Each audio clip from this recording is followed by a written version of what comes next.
So I hope there's two ways that my work addresses sort of challenges to democracy and helps to make democracy better. The first is there's sort of, in societies like the UK and the US, there's been growing disinterest in sort of traditional forms of participation in politics through elections and things like that.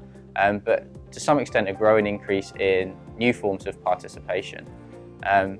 But these new forms of participation are still sort of a work in progress, and we often do them badly, or we don't necessarily have all the right ways to think about them yet.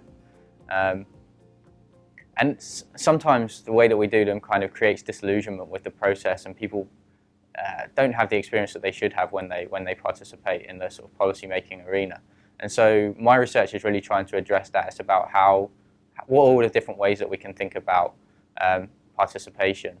And to some extent, participation has been mainly thought about from the perspective of people like me who are quite committed to a more participatory democracy. But there's a lot of people working in government who are doing participation things. They may not have those same sort of normative commitments to participatory democracy, but they still want to talk to people and hear their views and get them to help make policy better.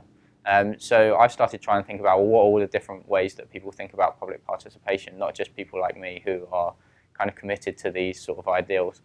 And then there's another problem, I think, in a number of Western societies, is that they're becoming increasingly unequal and increasingly polarized and divided. And I think part of the problem here is that societies have become politically more passive, and this allows sort of moneyed interests to have more effect on democracy than maybe they should. So for me, participation is also a way to kind of redress that balance, and so that more marginalized groups can have a voice in the political sphere, and so that we can hopefully get to a more sort of equal and fair society.